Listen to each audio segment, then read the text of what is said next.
झांसी से जुड़े हुए सभी उपस्थित बहनों और भाइयों, वीरांगना महारानी लक्ष्मीबाई के शौर्य और पराक्रम की इस पावन धरा को नमन करते हुए मैं आप सबका हृदय से अभिनंदन करता हूं। महाकुंभ के भव्य और दिव्य आयोजन के उपरांत पहली बार मुझे बुंदेलखंड की पावन धरा में आने का अवसर प्राप्त हो रहा है। और बहनों और भाइयों, भारत की सनातन परंपरा की ध्वज पताका कैसे वैश्विक मंच पर लहरा रही है, महाकुंभ ने साबित किया है और इसके लिए भी मैं आपका अभिनंदन करता हूं। ये वही उत्तर प्रदेश है इस उत्तर प्रदेश में सूर्यास्त के बाद आवागमन ठप हो जाता था। ये वही उत्तर प्रदेश है, बेटियां स्कूल जाने से डरती थी, व्यापारी पलायन करने के लिए मजबूर होता था, किसान आत्महत्या कर रहा था और नौजवान मजबूर था पलायन करने के लिए। और बहनों और भाइयों, आज प्रधानमंत्री मोदी जी के मार्गदर्शन और नेतृत्व में जहां भारत दुनिया की 5वीं बड़ी अर्थव्यवस्था के रूप में अपने आप को स्थापित करके वैश्विक मानचित्र पर छाया हुआ है, वहीं नए भारत का नया उत्तर प्रदेश भी अपनी पूरी सामर्थ्य के साथ आगे बढ़ रहा है।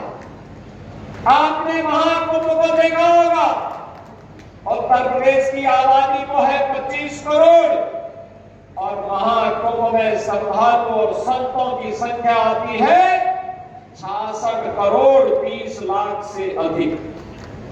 हमने तो अनुमान लगाया था उससे कई गुना। और मैं इस अवसर पर आप सबका अभिनंदन इसलिए करता हूं, महाकुंभ की सफलता के लिए आपने भी योगदान किया, क्योंकि आपके भी जनपद से जो श्रद्धालु आया, आपने आतिथ्य सत्कार की एक नई परंपरा को आगे बढ़ाने में अपना योगदान दिया। उत्तर प्रदेश में इस दौरान लूट की घटना नहीं, छेड़छाड़ की कोई घटना नहीं, अपहरण की कोई घटना नहीं, हत्या की कोई घटना नहीं, कोई ऐसी घटना नहीं आई। और देश के अंदर उत्तर प्रदेश का नाम और दुनिया के अंदर भारत का नाम भी बना है कि सनातन धर्म का कोई आयोजन, दुनिया का सबसे बड़ा आयोजन उत्तर प्रदेश के प्रयागराज की धरती पर हो जाता है। बहनों और भाइयों, इसका सम्मान के पात्र आप भी हैं। और आज उसी सम्मान के क्रम को होली के ठीक पहले मेरी इच्छा थी कि मैं झांसी जरूर जाऊं। झांसी, अभी मैं यहां पर आया, इससे पहले मैंने यहां के पहले स्मार्ट हॉस्पिटल का भी उद्घाटन किया। लगभग 200 बेडेड हॉस्पिटल, स्मार्ट हॉस्पिटल है। कैसे पीपीपी मोड में भी हॉस्पिटल बन सकते हैं, बेहतरीन डायग्नोस्टिक सेंटर बन सकता है, 50 बेडेड आईसीयू का निर्माण हो सकता है। हब एंड स्पोक मॉडल पर एक जगह पे कंसल्टेंट बैठ करके कई जगहों पर कंसल्टेशन की सुविधा दे सकता है, टेली कंसल्टेशन की सुविधा हब एंड स्पोक मॉडल पर भी हॉस्पिटल चलाए जा सकते हैं। झांसी में आज इसका शुभारंभ स्मार्ट सिटी मिशन के अंतर्गत हुआ है। मैं इसके लिए झांसी वासियों को हृदय से बधाई देता हूं। मुझे यहाँ पे बहुत अच्छा लगा, युवाओं के लिए और अन्य लोगों के लिए भी एक स्काई म्यूजियम को मुझे देखने का अवसर प्राप्त हुआ। मैं गया हूं, आप भी देखेंगे स्काई म्यूजियम। ये अंतरिक्ष म्यूजियम है। अंतरिक्ष के ब्रह्मांड के रहस्यों को कैसे हम लोग जान सकते हैं, जो अब तक हमारे लिए अबुझ पहेली थी, आज उसे देखने का एक अवसर हमें यहां प्राप्त हुआ। और झांसी के लोगों को स्मार्ट सिटी मिशन के अंतर्गत भी यह योजना मिली है। और मुझे तो अच्छा लगा कि मैंने वर्चुअली स्काई म्यूजियम का शुभारंभ किया था, और मुझे अच्छा लगा कि शुभारंभ होने के बाद इसने 30 लाख रुपए से अधिक पैसा भी कमाया है।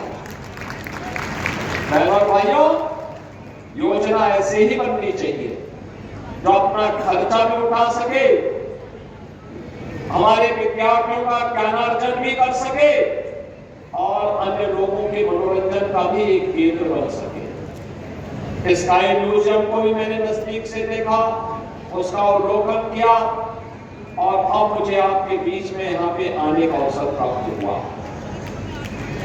सीएम युवा उद्यमी अभियान,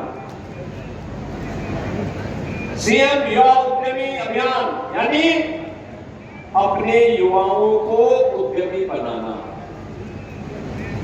उद्यमी बनाने का मतलब आत्मनिर्भर बनाना।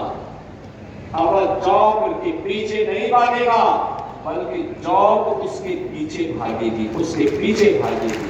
हमारा एक एक युवा 8 से 10 नए युवाओं को अपने कारो काम दे सकता है। यह सामर्थ्य सीएम युवा देने जा रही है आप युवाओं को। और मुझे प्रसन्नता है, अकेले बुंदेलखंड में आज 1000 नौजवानों को सीएम युवा उद्यमी स्कीम के अंतर्गत हम लोग लोन वितरण के कार्यक्रम के साथ जोड़ रहे हैं। इन सभी युवा उद्यमियों को, यहाँ के लोकप्रिय जनप्रतिनिधियों को, बुंदेलखंड के लोकप्रिय जनप्रतिनिधियों को और बैंकर्स को भी मैं बधाई देता हूं, जिन बैंकों ने इस लोन के अभियान को आगे बढ़ाया। बहनों और भाइयों,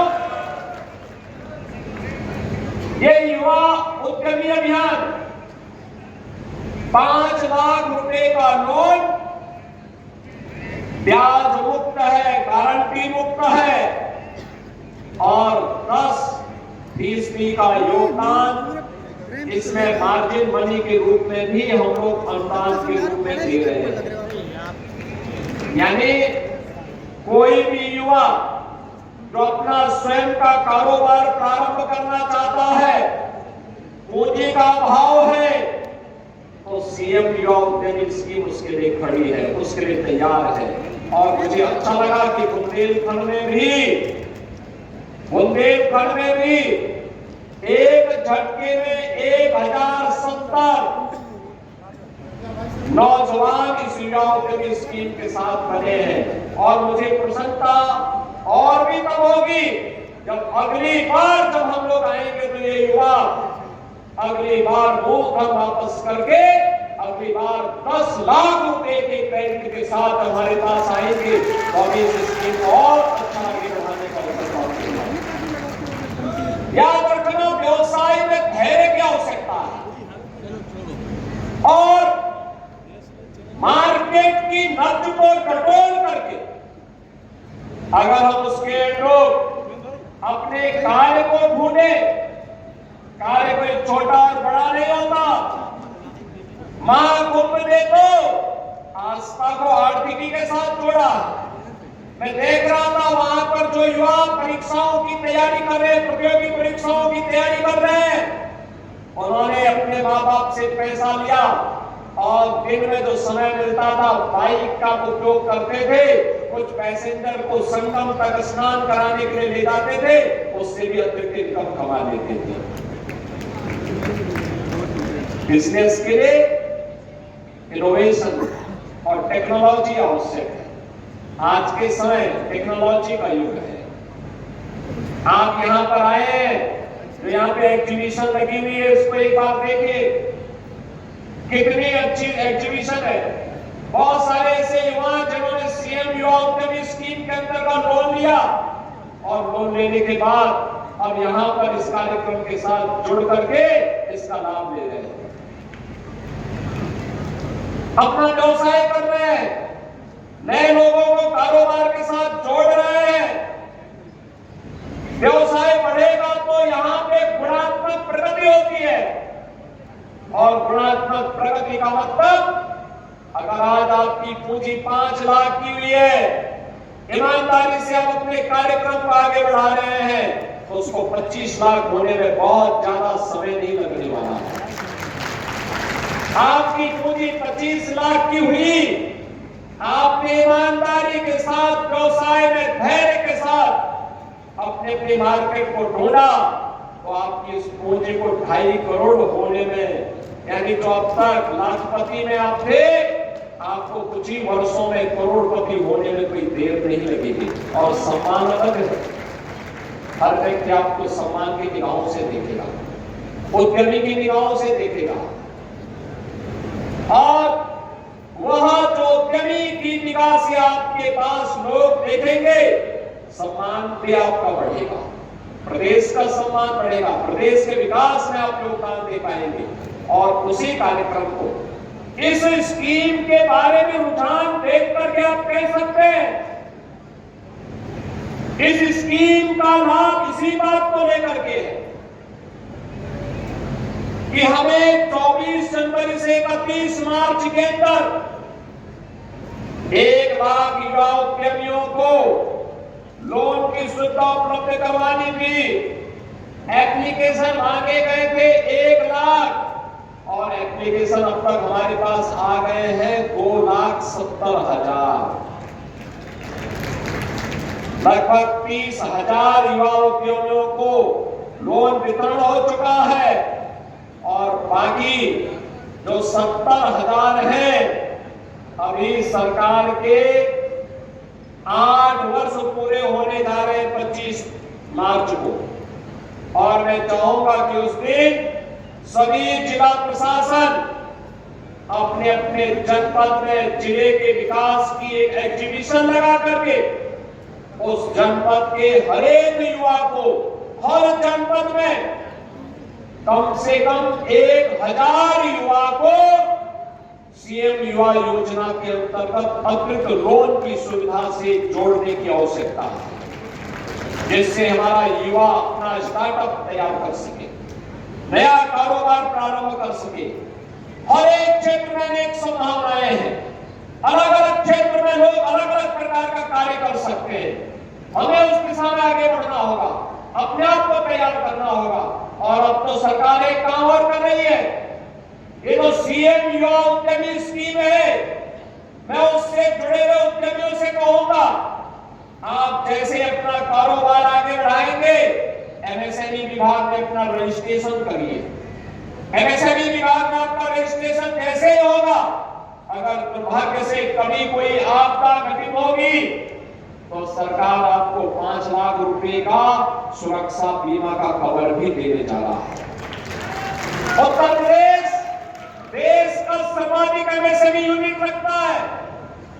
एमएसएमई यूनिट रखने के कारण करोड़ों लोगों को उत्तर प्रदेश के अंदर ही रोजगार प्राप्त होता है। ये पिछली सरकारों का अकर्मण्यता थी कि उन्होंने उत्तर प्रदेश को पिछड़ा बना दिया, अव्यवस्थित बना दिया, माफिया गिरदी और दंगों की चपेट में ला दिया, प्रदेश पिछड़ता गया। लेकिन जब प्रधानमंत्री मोदी जी के नेतृत्व और मार्गदर्शन में प्रदेश ने लड़ाई ली, जनता जनार्दन ने भारतीय जनता पार्टी पर विश्वास किया, परिणाम आपके सामने है। यही माफिया की गिरफ्त में आया हुआ प्रदेश, दंगाइयों की गिरफ्त में आया हुआ प्रदेश आज उन्मुक्त वातावरण में विकास के नए नए कीर्तिमान स्थापित कर रहा है। जो प्रदेश पहले बीमारू राज्य माना जाता था, आज देश का ग्रोथ इंजन बना हुआ है। जो प्रदेश कभी माना जाता था कि देश के विकास का एक ब्रेकर है, और प्रदेश देश की नंबर 2 की अर्थव्यवस्था बन करके भारत के विकास का ब्रेक थ्रू बन रहा है। और इसीलिए आज मैं आपके पास आया हूं बहनों और भाइयों, 96 लाख एमएसएमई यूनिट हमारे पास पहले से है। देश के अंदर सर्वाधिक एमएसएमई यूनिट यूपी रखता है। हमने इसको टेक्नोलॉजी के साथ जोड़ने का, हमने इसे डिजाइन के साथ और पैकेजिंग के साथ जोड़ने के कार्यक्रम को जोड़ा है और आने वाले समय में इसे एक और नए रूप में आगे बढ़ाने का हम कार्य करने जा रहे हैं। ये सुरक्षा बीमा का कवर भी हमने इसीलिए दिया है कि हमारा उद्यमी अपने आप को विश्वास के साथ कह सके कि जिसका कोई नहीं, उसके साथ डबल इंजन की भाजपा की सरकार उसके साथ खड़ी है। डबल इंजन की सरकार बुंदेलखंड के विकास के लिए प्रतिबद्ध है। मुझे याद है 2017 में मुझे मुख्यमंत्री जब बनाया गया था, जब मैं पहली बार बुंदेलखंड आया था, हताशा थी, निराशा थी। माफिया और खनन माफिया की गिरफ्त में आया हुआ ये बुंदेलखंड अपने स्वयं के वजूद के लिए तड़प रहा था। उसके मन में एक तड़प तो थी, लेकिन क्या करे, उससे उभर नहीं पा रहा था। और मैंने तब कहा था कि डकैतों से भी मुक्त कराएंगे और माफिया से भी मुक्त कराएंगे बुंदेलखंड। तब मैंने कहा था बुंदेलखंड एक्सप्रेसवे बनेगा, डिफेंस कॉरिडोर बनेगा। और अब तो मैं बधाई देता हूं आपको, बीटा के नाम पर बुंदेलखंड औद्योगिक विकास प्राधिकरण आपका बन रहा है। 56,000 एकड़ क्षेत्रफल में देश का एक सबसे बड़े औद्योगिक नगर के रूप में झांसी कानपुर के बीच में किसी के पास नहीं। बुंदेलखंड की ताकत का एहसास अब दुनिया करेगी। बहनों और भाइयों, अभी से ऑफर आने लग गए, अभी से ऑफर आने लग गए। हम बुंदेलखंड एक्सप्रेसवे का एक्सटेंशन करने जा रहे हैं। हमने फार्मा पार्क के लिए 2000 एकड़ लैंड पहले ही ललितपुर में ले लिया। कार्य काफी आगे बढ़ चुका है। ललितपुर में मेडिकल कॉलेज का निर्माण पहले ही हो चुका है और अब तो हम लोग झांसी में सार्वजनिक कार्यक्रमों को करने के लिए आने वाले समय में एक बेहतरीन कन्वेंशन सेंटर भी उपलब्ध करवाएंगे। यानी आने वाले समय में 2000-4000 लोगों का कोई कार्यक्रम करना हो तो फिर जर्मन हैंगर लगाने की आवश्यकता नहीं पड़ेगी, टेंट लगाने की आवश्यकता नहीं पड़ेगी। कन्वेंशन सेंटर में ही एग्जीबिशन भी लग जाएगा और वहीं पे इस प्रकार के बड़े कार्यक्रम भी हो पाएंगे।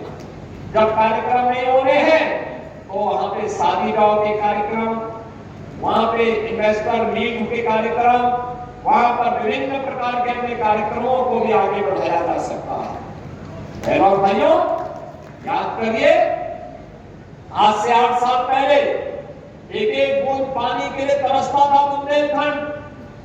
अब तो हर घर नल की योजना अपने अंतिम चरणों में चल रही है। बहुत शीघ्र बुंदेलखंड के हर घर में पेयजल की सुविधा हम लोग प्रदान करने वाले हैं।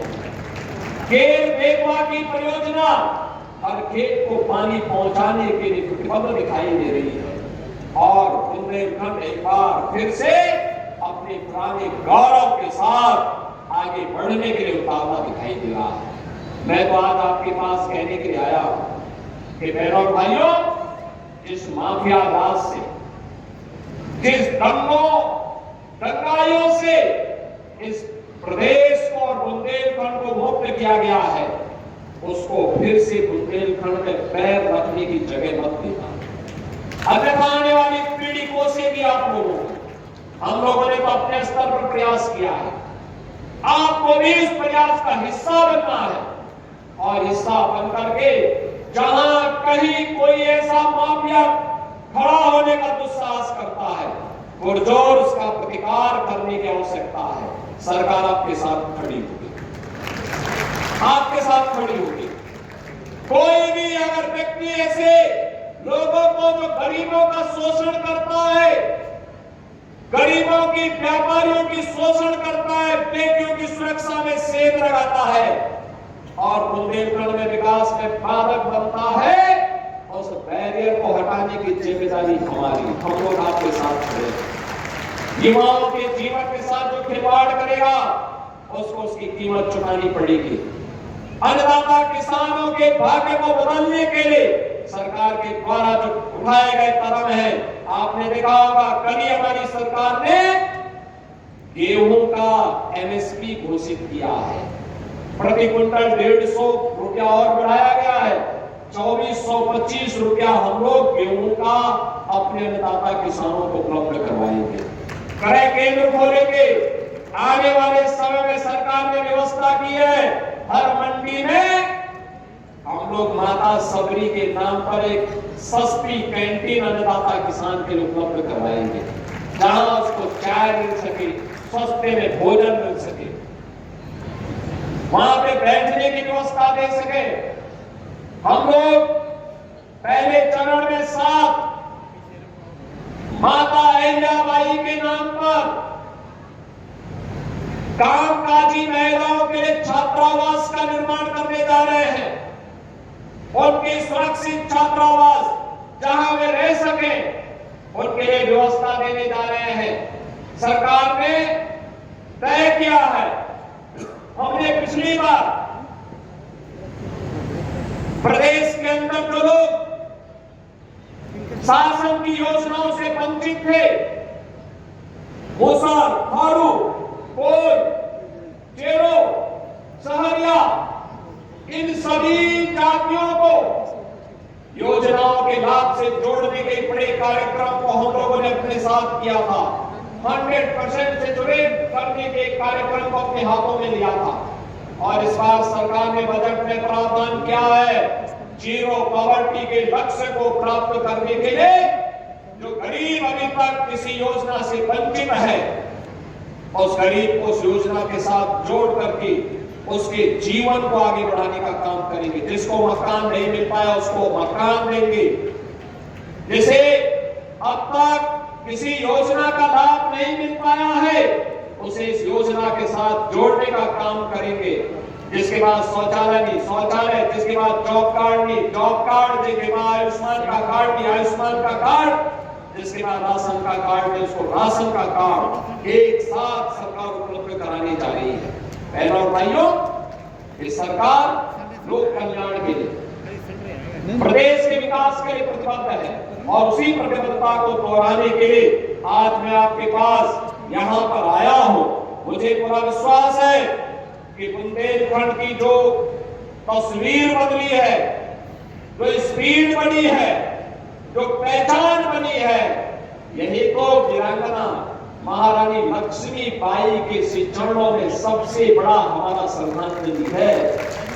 इसी के लिए तो झांसी की रानी लक्ष्मीबाई ने अपना बलिदान दिया था जब उन्होंने कहा था कि मैं अपनी झांसी हरगिज नहीं दूंगी, किसी विदेशी आक्रांता के सामने, विदेशी हुकूमत के सामने हम सिर नहीं झुकाएंगे, उनके अधीनता स्वीकार नहीं करेंगे, हम लड़ेंगे और अंतिम दम तक लड़ती रही झांसी के अस्मिता के लिए, स्वाभिमान के लिए। और अब तो स्वाभिमान के साथ साथ सम्मान बढ़ाने के लिए सरकार इन योजनाओं को आपके पास लेकर के आई है। मैं आज के इस अवसर पर 1070 बुंदेलखंड के सभी नौजवानों को जो नए उद्यमी के रूप में आगे बढ़ेंगे, इन्हें बधाई देता हूँ।